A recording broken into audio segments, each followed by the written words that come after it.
Hey, all you pixel people. We are back with another episode of 2 Pixels Off. I'm Mike Janda, and I'm here with Brad Hussey from Canada. It's not his fault. He was born there.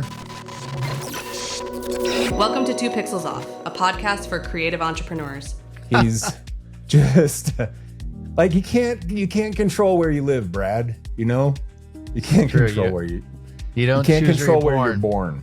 You can't control where you're born. Can't choose that where I am is better than where you are, you know? You know what?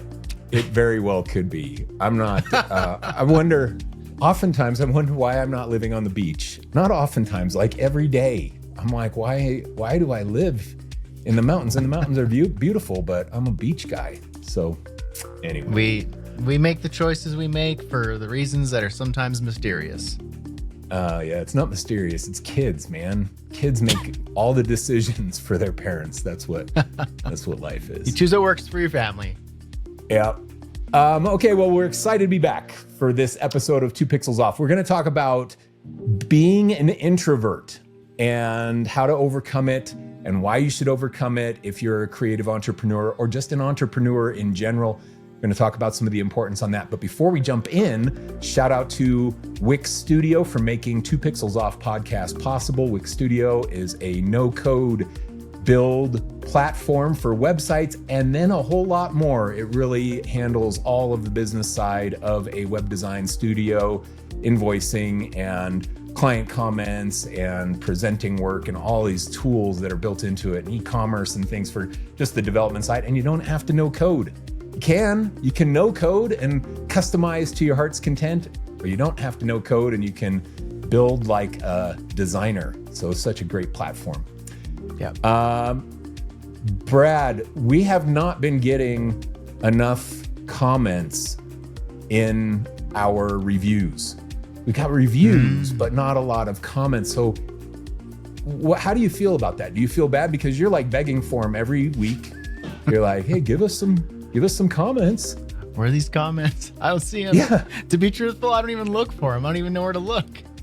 Well, didn't we decide that in Canada you have different comments than what I see in the United States? I think it's true. If I look up like 2 Pixels Off on iTunes, honestly, like I don't even think it shows much. Don't say none. I can't handle it emotionally. I don't even know where to look. I don't even know how to do it. Do I go to is iTunes.com? Is that a thing?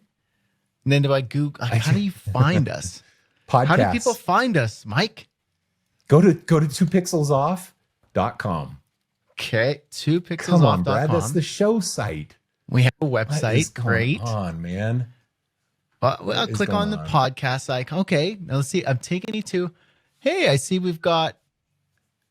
see we've got 17 5-star reviews. Oh, look. I could see some reviews. Yeah, see? Oh. It's not This design that hard. banter is the answer. I like these. Enlightening, funny, good banter. What more could you want in a podcast for designers building their business? They don't take themselves too seriously, never come across as condescending, boring, or out of touch. These are great. Right? They're good. This is what we're asking for. This is what we're asking for. Brad's self-esteem, every week, boosted. I'm just like, I'm worried. I'm worried because his self-esteem is so low. He's so insecure.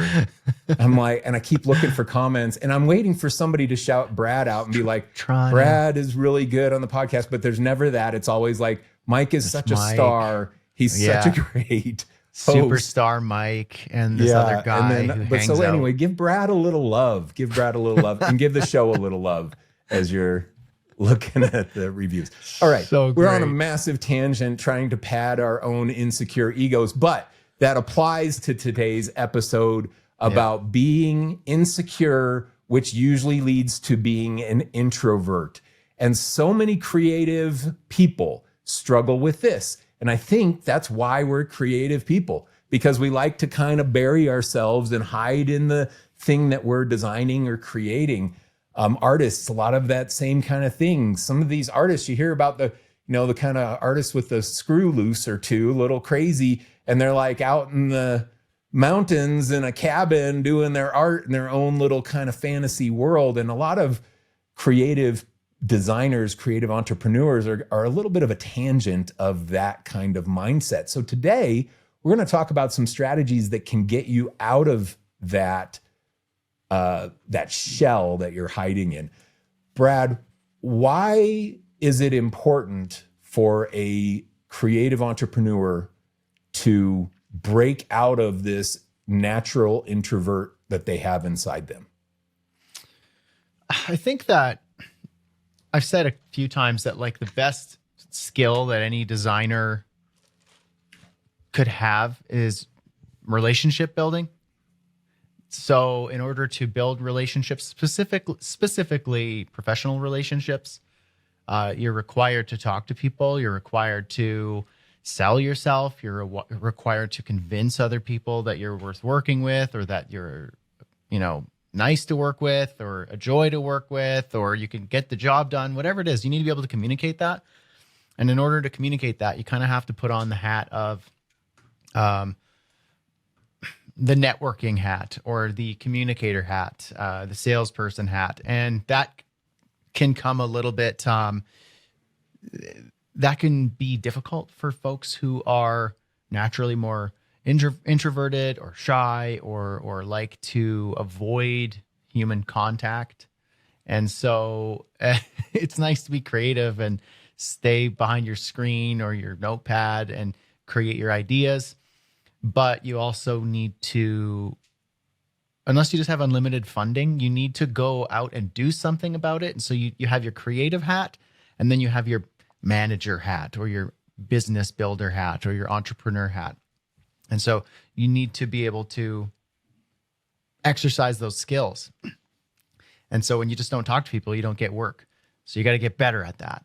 And you got to get over the natural instinct to shy away from it. I'll tell you a really quick example, a really short story. When I went to San Francisco for the Config conference, I tend to call myself an extrovert.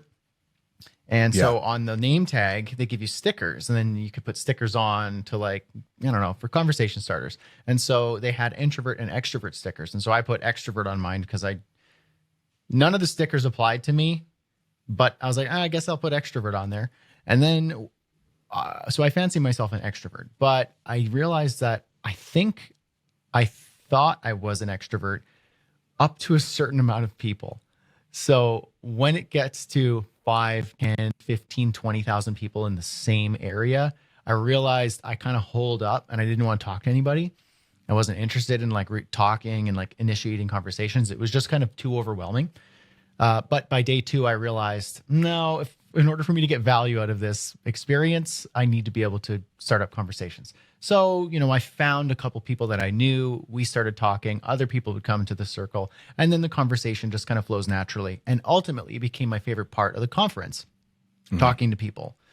But it was that roadblock of starting conversation, that I felt, I'm an extrovert until a certain amount of people, and then I don't want to talk to anybody, stay away from me.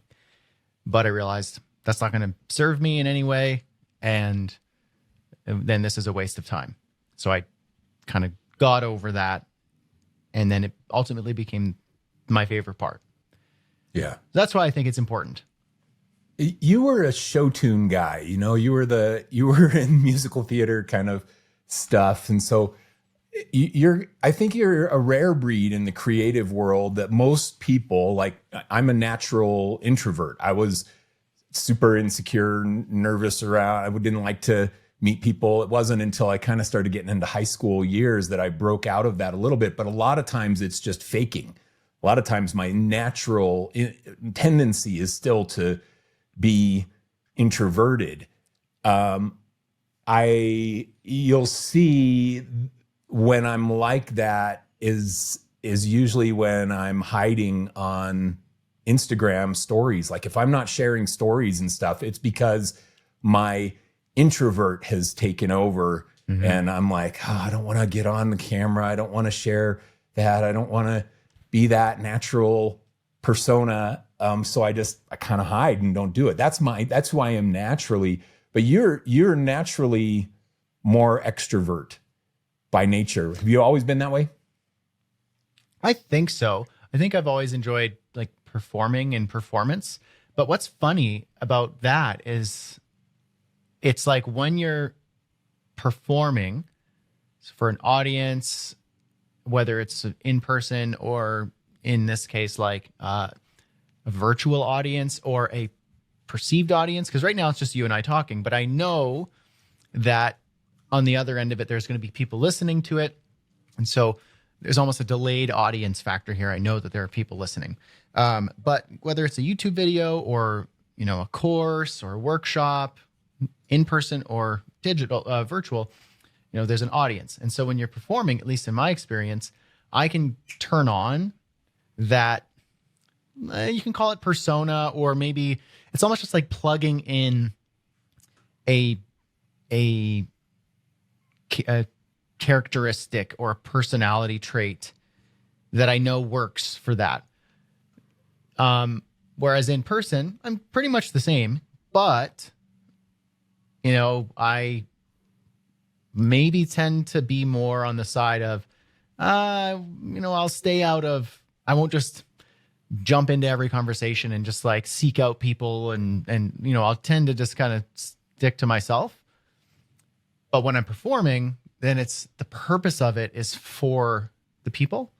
And so I can almost turn that on. And then it's also energizing when you know that you're meant to be educating, entertaining an audience, then I can almost turn that piece on. And so I've always kind of had that, I've enjoyed performance. And so when I can teach somebody something or make them laugh or make them enjoy what they're experiencing, that's a positive thing.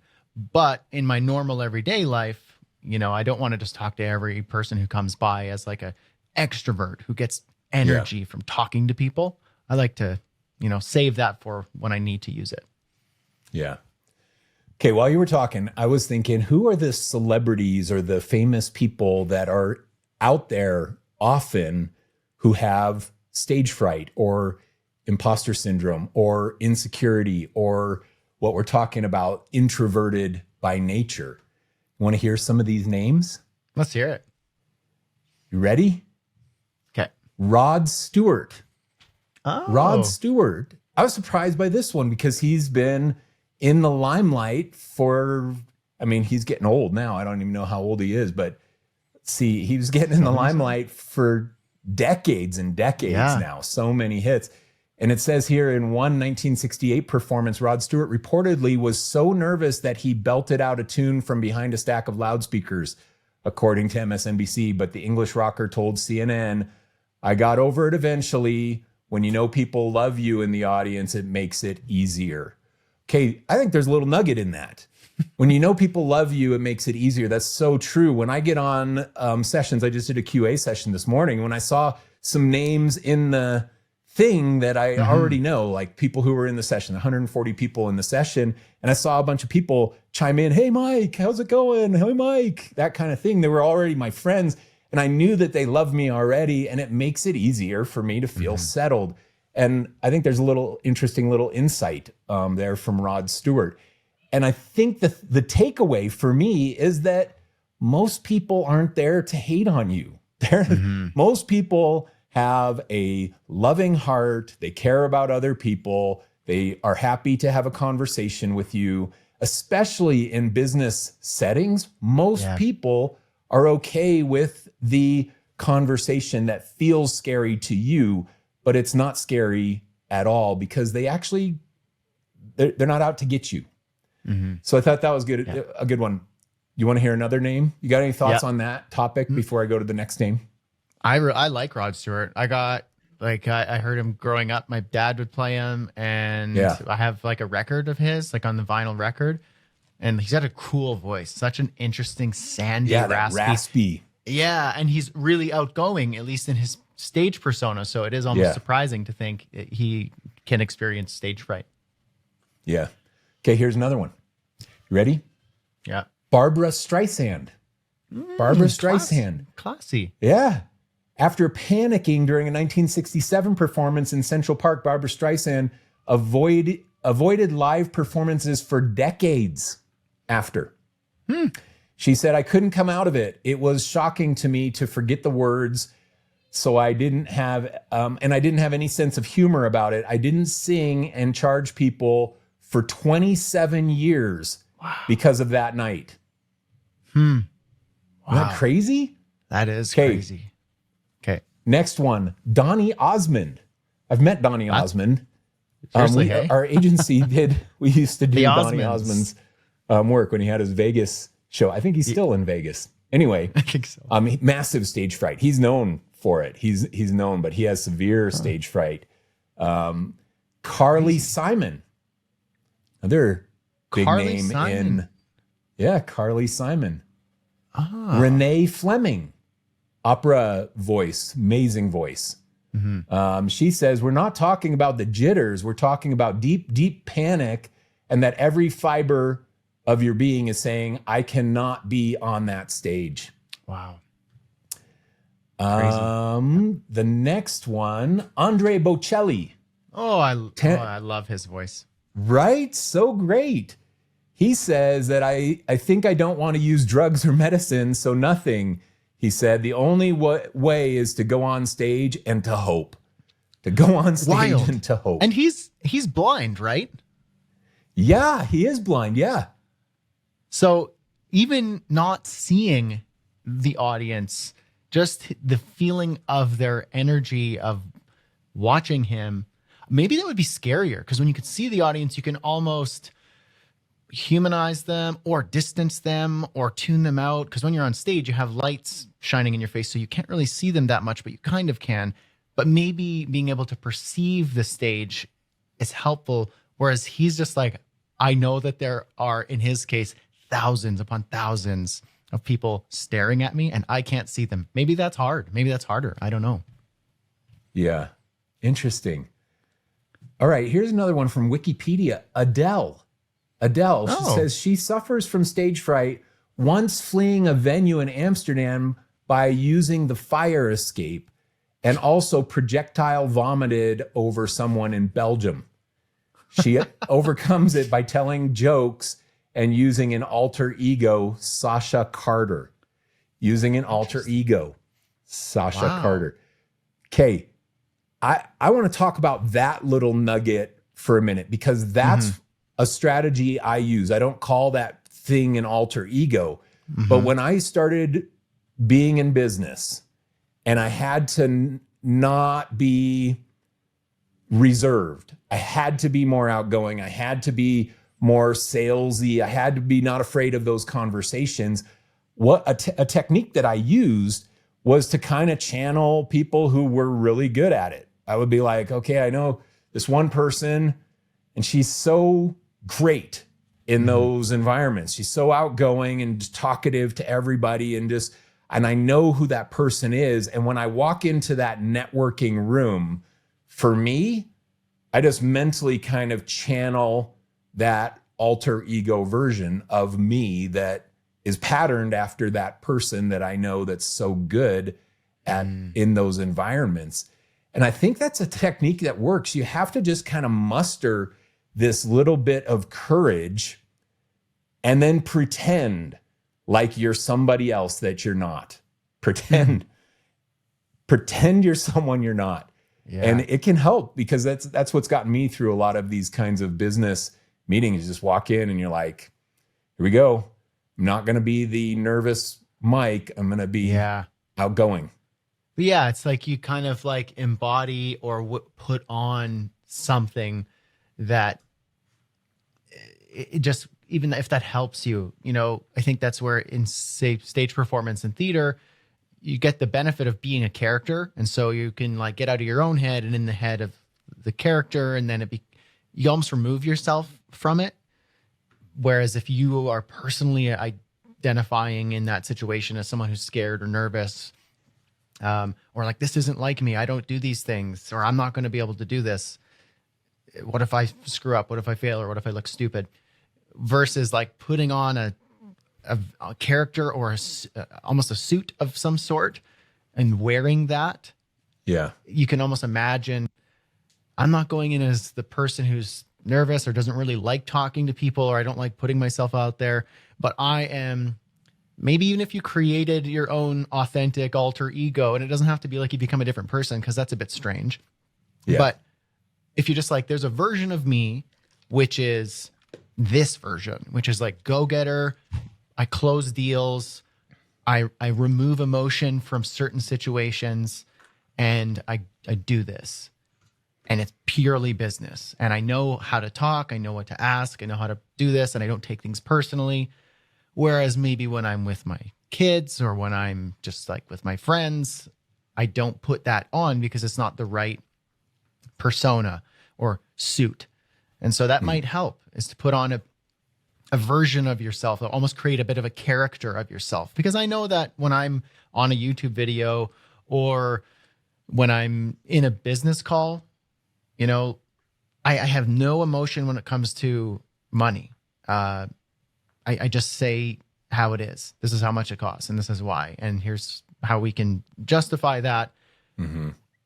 I don't dance around and be like, what if they were upset about that? They'd be like, look, I've been alive long enough. I've been a dad long enough. I've done this long enough where I know things cost money and I need it. Okay. So you have it and I have what you need. So let's do a little switcheroo here, and we'll find a good area that you can part with your money and I can part with my time and services and value.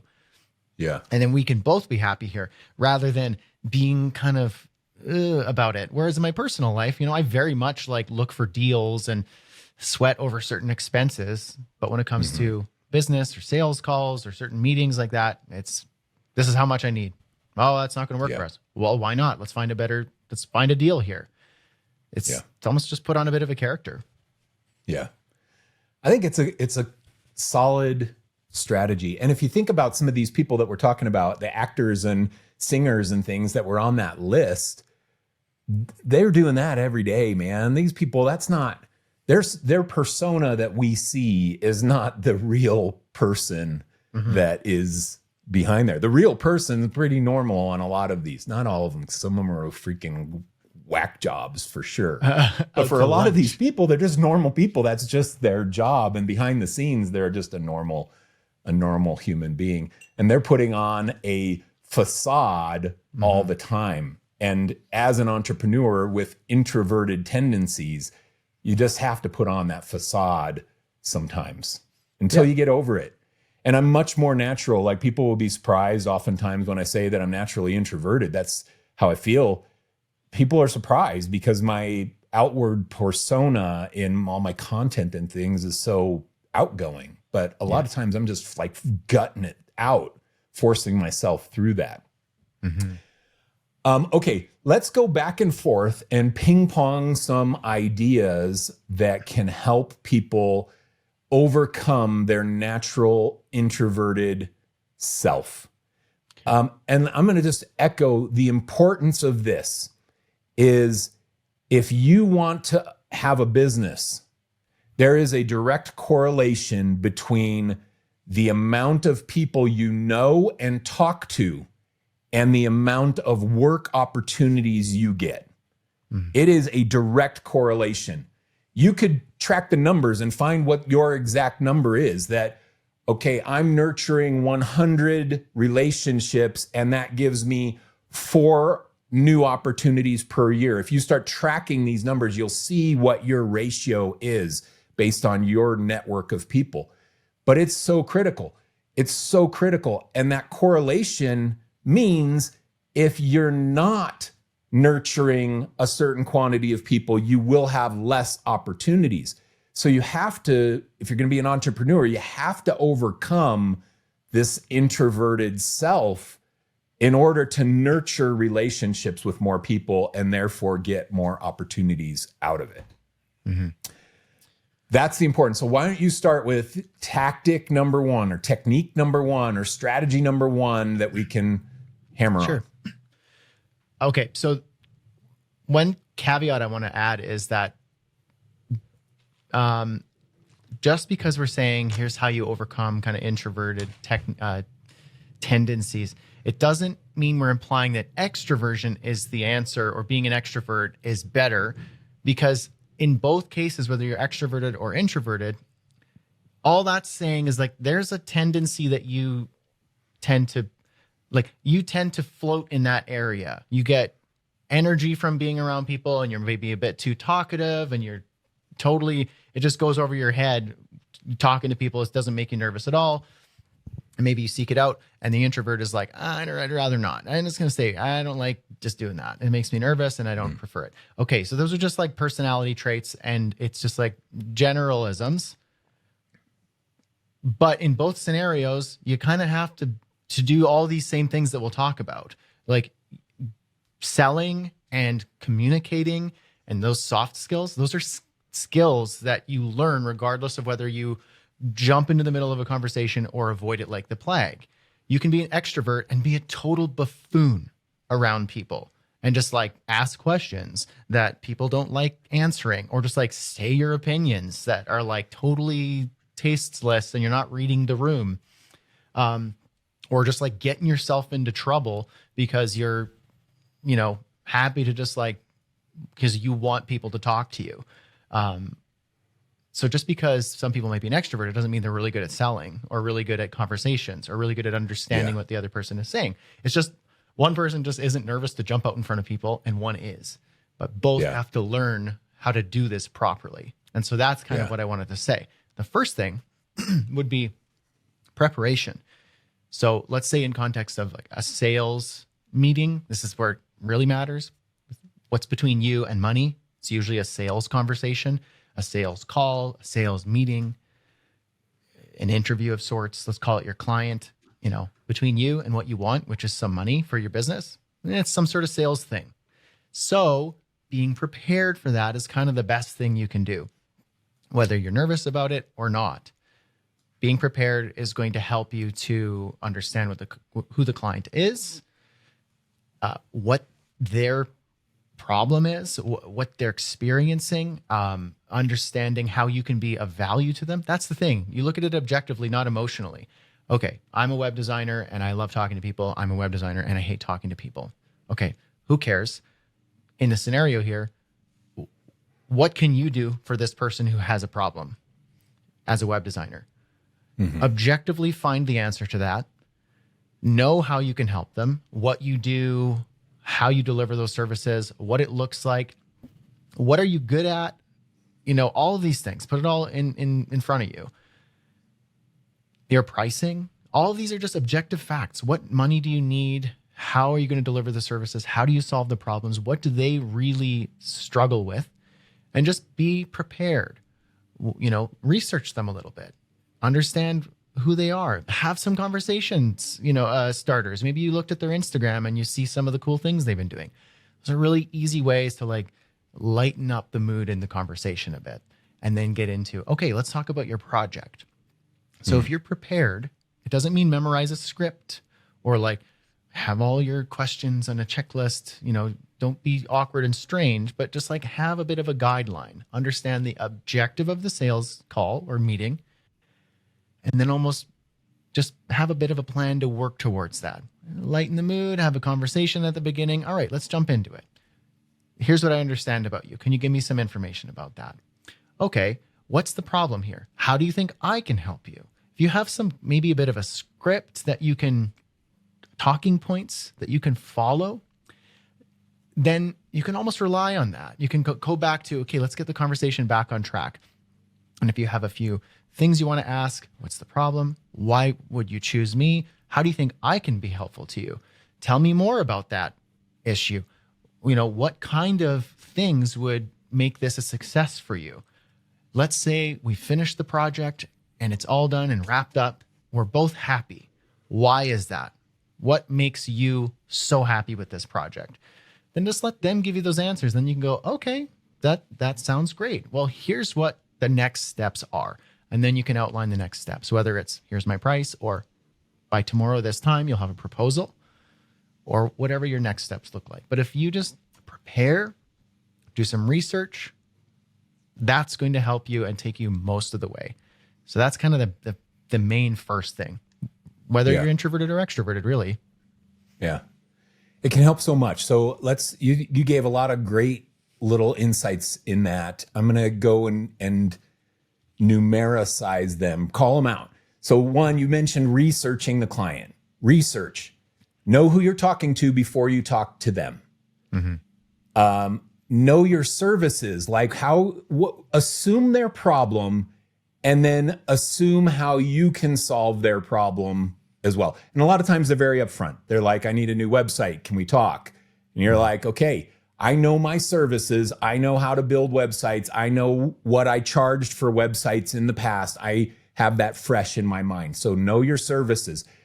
I love preparing a capabilities deck, and I had these sales decks at my agency that I could pull up at any moment. Somebody said, hey, we need a new website. I could say, hey, let me walk you through my 12-slide deck, and I'll show you exactly how we build websites here, the process that we use to ensure that it is going to be an effective result. So having those decks like that were so helpful in controlling the meeting and me not getting lost as an introvert because I had something to fall back on as like my tool. Know your numbers, understand your price points, know how long these things take typically. And then you mentioned too, planning a loose script. I think a loose script and standard questions that you ask. So every time I'm in a qualification meeting, here's 12 questions I can ask. Anytime I'm in a discovery meeting about a website, here are 18 questions I can ask. I don't know what order I'm going to ask them. I don't know how we're going to talk through this. It's going to be organic, but I always have these questions at the ready that I can pull up at any time the things get awkward or I start feeling like, oh no, what do I say next? Go to your freaking list of questions and ask the next one to keep the conversation flowing. So that's the preparation that can help you so much. If you feel introverted, go down those things and prepare in advance. Yeah. Okay, what's the next thing we should talk about? Kind of a bulk topic. I think practice would be something that you could do. And practice you can do in a real scenario, like a real world practice, or it could be, mock practice with a friend, with a trusted colleague, with your spouse.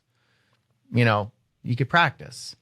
But the best practice is real world practice. Know that your first sales call ever is going to be way more awkward than your 10th or 100th or 1000th.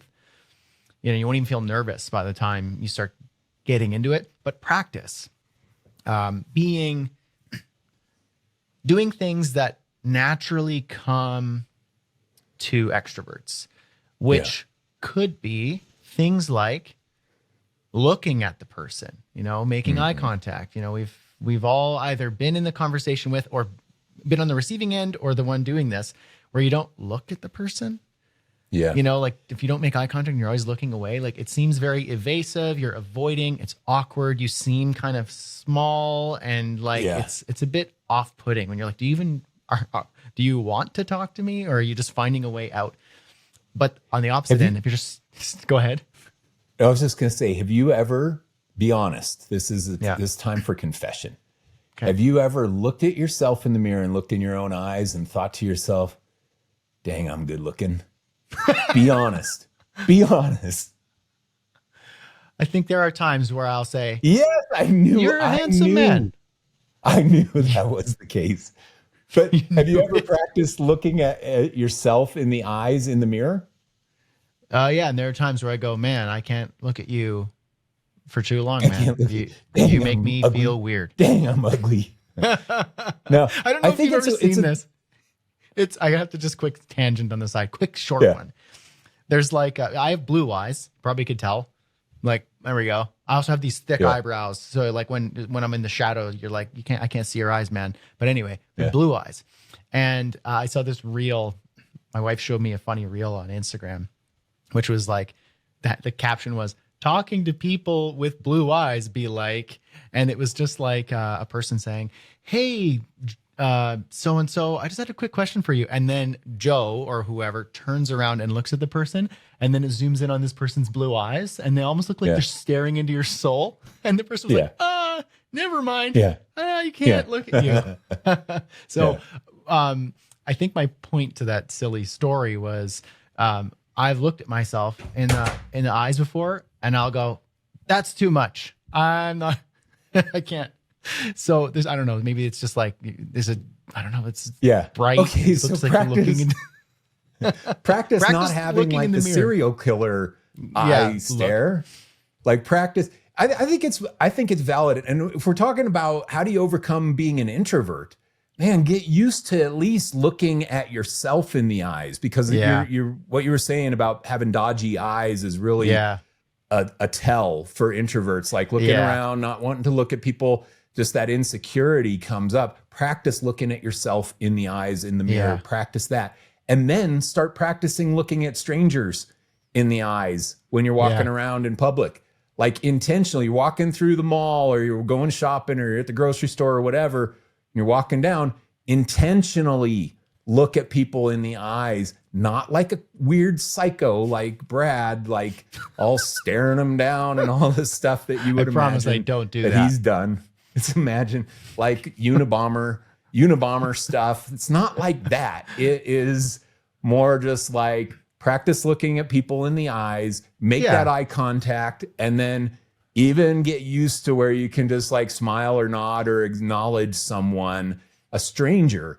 Yeah. That can help you so much. Like every day you can be practicing eye contact. When you walk around anywhere that you go, you can practice that eye contact. And it will help you overcome some of the introverted tendencies. Go ahead. You have so many scenarios where you're talking to people, and even if it's just this transactional, the drive-through or the grocery store or a checkout or, a line, like a queue. There's so many opportunities to look at somebody in the eyes.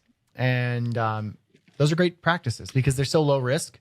It's not weird to look at somebody in the eyes when you're exchanging a conversation, or would you like a bag with that? Would you like a reusable bag for 50 cents? And then instead of just like looking at the ground and just saying, yeah, no, thanks, I got my own. Just like look at them and say, hey, sure, I'll have a bag. I need two. Thank you. Have a good day. Like you don't have to be, like you could practice in those scenarios. Now, when you're having a conversation with people and it's a longer conversation, like let's say in a sales conversation, don't feel like you have to look at them in the eyes 100% of the time. Because that's also, I've talked to people who do that, and I can tell that they're doing it because they think that's the right way to talk to people. And it's very awkward and very strange. And then it makes it's almost threatening. And so balance it. I don't know the right percentage, but look at them, hold your thought, talk to them. And then maybe when you're talking, you might move your gaze somewhere else and talk for a second and then bring it back to them. Just kind of almost a bit of a reset. And when they are, here's the other thing, when they're talking to you, look at them. Don't let them talk to you and then be looking away, because that shows you're not interested. And it's very awkward and strange. Look at them while they're talking to you. And when you're talking to them, balance it between looking at them to deliver points and to show that you're engaging with them, but also feel like you can look away or look up, and it'd be very natural.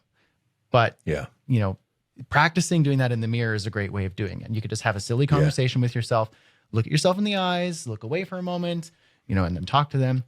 And then you could practice with people in transactional situations that you'll probably never see them again. That's fine. Yeah. I went to the dentist yesterday, and the hygienist who was cleaning my teeth, I asked her when I was like staring at the freaking ceiling while she's cleaning my teeth, and I was like, what percentage of people are like staring at the ceiling or the little TV screen or whatever is hanging over the chair versus staring at you, like looking at your eyes when you're cleaning their teeth? She said it was about 1 in 20 or so look in the eyes. The rest of the people are just kind of staring off into whatever thing. And then she said that every once in a while, there's somebody who's, I think I said, how many of them are like staring you down, like all like psycho weird, like staring you down? She said, yeah, you get some of those too. And she said that she just kind of moves away like she leans back a little bit while she's cleaning their teeth. So, but she can feel it when they're giving her like that, that creepy stare in the eyes thing. Yeah. And that's weird. Don't do that. Yeah, that's weird. So don't be that. I think that's the summary of that story. Don't be that, but you do need to make eye contact. I think those fleeting eye contact moments, 1 second, and then you're looking away. Another second, and then you're looking away. Yeah. You're not staring them down. Yeah. And practicing it, man. Like, I love what you said. You have real world scenarios. Freaking, you're buying something at the store. Take a minute. And while you're the person who's checking out your purchase, the amount of people that actually acknowledge that person in a day is so minimal. It's just so transactional, but it is an opportunity for you as an introvert to practice not being an introvert in a zero risk situation. Yeah. And you'll get used to it. You have to force yourself to do it, and you'll get used to it. Yeah. Yep. Absolutely. You mentioned practicing talking to strangers in public. You mentioned that at the Figma conference that you went to. Yeah. That kind of thing. Yeah. Those are other opportunities where you have to force yourself, and you're an extrovert and you had to force yourself to do that. Yeah. Cause you can get in a situation where you're like overwhelmed and you just don't want to, and you would rather just leave. And I felt like that. I was just like, I don't like this. I don't want to be here. And why would I talk to anyone? I don't want to. But it was mainly just like a response to just, I think, overwhelm and just feeling bad about myself. But then just being like, all right, pick one person and pick a safe person to talk to. Could be someone you recognize, or a friend, or someone that, you know, and just start there and then talk a little bit, and practice a bit, and then talk with another person. Maybe another person comes into the conversation. And then the reality is like, it's actually nice to talk to people. But specifically when you're talking to individuals and you hear them, you hear their experience, you hear their story, you hear their thing they're excited about. That's actually a nice thing, whether you're introverted or extroverted. Specifically, introverts, I think the conversations that they like having are the ones that are meaningful with people that they trust. And so, okay, maybe a stranger, you can't trust them, but you can trust that your conversation is a fair and safe conversation to have in the context of, say, a conference or a sales conversation. You're just talking to a person. And if you look at your client, potential client in this upcoming sales meeting, not as this person is going to be judging you and wondering, if you're worthy, or is going to be, this foreboding presence, see them as like, they need help. They believe that you can be helpful to them. They're not doing you a favor by getting on a sales meeting with you. Like they literally are hoping that you can help them and that they can find a deal that works for both of you. And so introverts also care about people. In fact, I think a lot of the time they care a lot about the conversations they have, which is why they like to be selective of the ones they have. Know that this is a person who needs your help. They trust that you might be the one to help them. And all this is just a way to clear things up and to find out if you actually can be helpful. And so if you could see them as a person, start off with like easy conversation and, break the ice a little bit. Once you kind of ease into that, maybe share a personal story, they share a personal story that's, appropriate for the context. What'd you get up to this weekend? It was the July 4th thing in the last little bit, or, it was a long weekend and you went camping, or whatever it is. Hey, I saw your Instagram and I saw that you went to Yellowstone. That's really cool. I've never been, but I've always wanted to. What did you think of it? Any recommendations? Yeah. I would avoid this. This was crazy. But don't forget to do this if you ever go. I really appreciate that. That's awesome. Okay. Do you mind if we jump right in? It's like, you can just kind of start like that and know that they're a person too, and they want your help. And all the conversation is to find out if you can both be of value to one another. And that, I think, might help as well. I think you did something really great there. Obviously, the small talk advice is so critical, and you can do the small talk naturally by having, it can appear natural if you have the stuff that you're planning to talk about, you're prepared in advance. You mentioned this in the first segment about preparing questions, conversation starters that you have at the ready. I did a lot of work out of LA, and one of the conversations everybody in LA has is like, hey, so what's your commute? You know, everybody talking about their freaking commute. Oh, I go down the 405, got to go over Sepulveda Pass, man. And then I get off on Wilshire, and it's always a log jam. And it takes me an hour and 48 minutes and blah, blah, blah. Everybody knows their thing, commute. So you always had that in LA. You could always talk about the commute. There are these things like in Canada, like your people, you go to them and you're like, hey, how's that axe? That new axe in your boots. How your boots doing? And how do you sharpen your axe there, How are you brother? going to keep warm this winter? You know, you're asking them these. Yeah, there's like the these usual standard everyday things conversations that you guys do up there in the with the Mounties and all that stuff. Anyway, exactly. Yeah, the relatable everyday things. They are. But you can prepare those things in advance and know what these questions are. I think that, and then. What I want to highlight in what you said was, and then you can easily just transition. Don't be afraid to do the little bit of small talky thing. And then it's easily transition and say, okay, well, let's get started. Yeah. Or, okay, I got a little agenda for us today. These 5 things we're going to go over. Yeah. You can just transition as bluntly like that. You don't have to make it like some smooth segue. You're there to do business, do a little small talk, and then go into the real conversation you're there for. Yeah. And it can be an abrupt transition. I did it a lot, just like you said. Yeah. Yeah. Shall we get started? Great. Let's go. We did it today, Brad. We got on. Brad was like, something's different, Mike. Something's different. You're usually good looking, but this time you look way better looking than You got even an extra normal. glow. This is what, and I was like, oh, I got new lights, Brad. And so I changed to my phone camera and showed him my new lights in my studio space here. And that was our little kickoff. And then what did we do? We're like, okay, so what are we going to talk about on this one? And we just jump right into the conversation. Hit record. Yeah. Yep, hit record and start. There was no real transition period. Yeah, it was like, we're talking about this small talk, and then bam. And let's go start down to recording. business. Yeah, exactly. Yeah. Because that's the context. You know, you're there to not just have a chat, you're there to do business. And you start small. You know, if you just jump right in and go, shall we get started? You're like, okay, I guess, sure.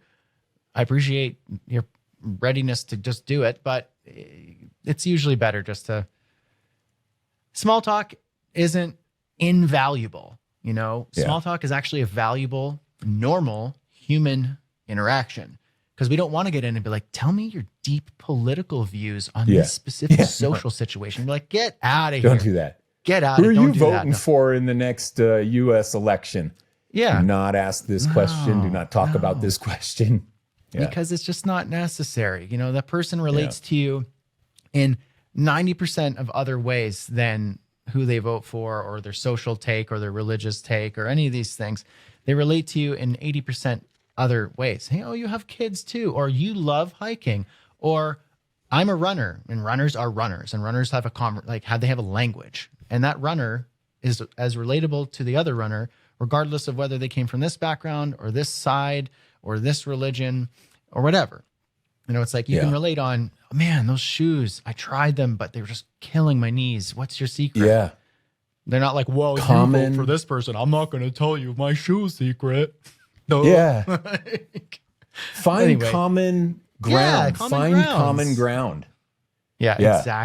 exactly. And so I think that maybe the takeaway here is, you know, you can prepare conversation starters, these small talk pieces, memorize a few questions if they don't come to you naturally.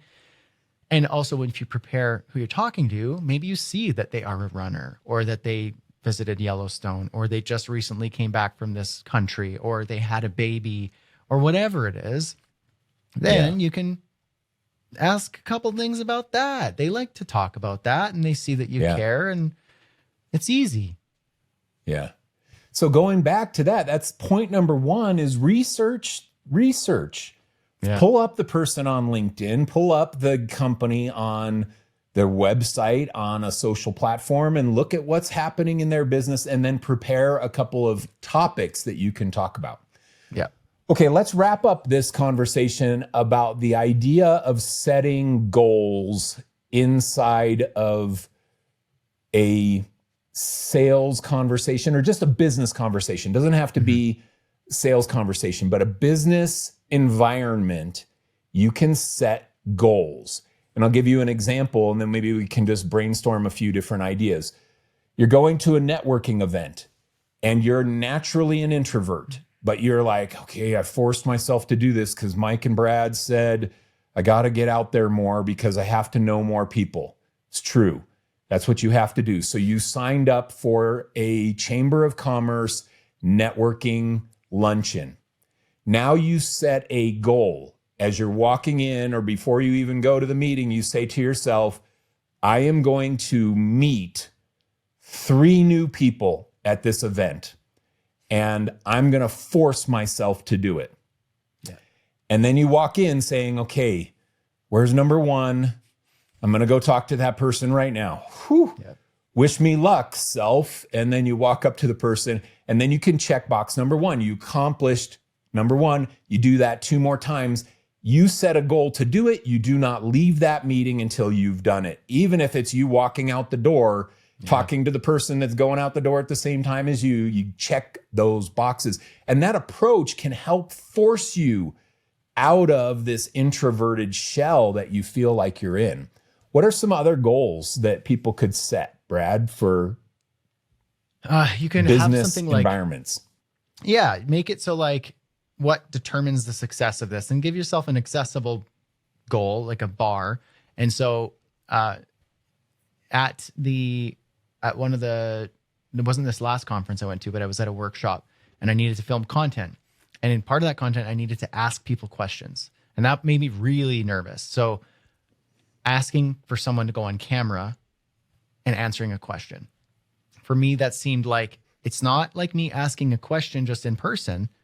It was like, I need to ask them if they will film content for me, if I can put them on camera. So there was an extra layer of, man, that's going to make people nervous. That makes me really nervous to ask that. A lot of people are going to say no or uncomfortable. It just seemed like too much. And it really was a huge roadblock. And the day was progressing and I hadn't asked anybody yet. And it was starting to really weigh on me. And so I set a goal that day. I said, today cannot pass without me asking 3 people this question. If I can have 3 people answering the question, I can fill the rest, B-roll, I can put some commentary, and those 3 questions or answers from these 3 people participating in the workshop will be enough. And that will be good. I've done my job. And so I set a goal. I'm not letting this day go by without me asking 3 people. And I was like, I've got like 6 hours left. I can ask 3 people, even if I have to like give myself a break and like calm down from it. Like I can do that. And so then I was in conversation with somebody. It was just natural. We were kind of getting on well. And I was like, hey, this is the opportunity. Question for you. You could say no. You could say no if you're not comfortable. Would you mind? I'm shooting content for this workshop and I have to ask some people some questions. Do you mind if I ask you a question and you just give me your honest answer? I'll tell you the question beforehand so that you can prepare if you want to, and feel free to say no. And the person was like, oh yeah, totally. That's great. Do we just stand here? So I just turned on the camera and I was like, okay, ask the question. He answered and it was really natural. And I was like, that was easy. That was great. And I did one of them. Only have 2 left. And so I did another one and another one. I think I ended up asking like 6 different people and it was great. It was natural. By the end of it, I liked it. And I had a great piece of content. So set a goal. Like, I'm not going to leave this meeting without, asking for, an opportunity, or I'm not going to leave this workshop without getting 3 people, getting in contact with 3 people, whatever your metric is, make it so that I can't leave this without getting this. And that will determine, the success of it. So that's a big one, I think. Yeah. It can be even simpler. Like, I'm not going to leave this grocery store until I make eye contact with one stranger. Mm-hmm. And then you walk your aisles and you look for the one person that you're going to make eye contact with. So you can make these kinds of goals just in your normal everyday practice, doesn't have to just be in the business settings. I think that there's some, eye contact is a great one. Smiling naturally at someone, not creepo stuff. Getting one opportunity for a project. Like you could go down to that. And if you want to be more aggressive, you could go and say, I'm not going to leave this networking event until I find a project opportunity that I can pursue. Mm-hmm. And then that's going to force you into a deeper level of sales extroversion where you're getting into problems. What are some of the biggest challenges in your business right now? Mm-hmm. Oh, well, our website's a little dated. Oh, I do websites. I would love to talk more with you about that. And now, boom, you have an opportunity that you can pursue. It's that kind of a thing. Calling people by first name, that's such a big one. Calling people by their first name. So you meet somebody and you have that conversation like, oh, I'm going to introduce myself to 3 people in this event. Force yourself. They say, hey, my name's Lydia. And you're like, oh, hi, Lydia. Nice to meet you. Or my mom's name's Lydia, or I have an aunt named Lydia, or some kind of thing. Force yourself to say their name. That can be one of the goals. I'm going to not leave here until I talk with 3 strangers and I say 3 strangers' first name in the conversation. These kinds of little practicey things can help you fake like you're an extrovert until those things just become natural as part of your persona. Yep, absolutely. All right, I got a little thing to close on, and I love the movie We Bought a Zoo. You know that movie? Oh, I've heard of it. Yeah. Matt Damon and Scarlett Johansson in it. Yeah. Anyway, it's a good little movie. And at the very end, he's talking to his kids, and he talks about the time he met his wife, and she was sitting in a cafe and he was walking by her and he was like, I saw her. And then I was like, oh my gosh, he was just taken by this woman. Mm-hmm. And then he tells the story of going up and overcoming his fear and going up and talking to her. And he tells his kids, you know, sometimes all you need is 20 seconds of insane courage. Just literally 20 seconds of just embarrassing bravery. And I promise you something great will come of it. Loved that in the script. And I don't know if that was actually his own phrasing because the movie is based off of a real story. I don't know if that was it or if it was just part of the script, but the message is so good. And when you are in business, trying to find the 20 seconds of insane courage every single day can make or break your whole business. 20 seconds of insane courage. You get to the end of a Thursday and you're like, right, here's my 20 seconds of courage. I'm going to go send that email to the client that I let go stale for the last 6 months and check in on them. My 20 seconds of courage, I'm going to go and I'm going to invite somebody to go to lunch with me. That business contact that I met last week, I'm gonna text them or I'm gonna call them or I'm gonna send them an email and invite them to go to lunch with me. That's your 20 seconds of courage. Find that every day. It can make all the difference in your business. Yeah, I like that. That's a great takeaway.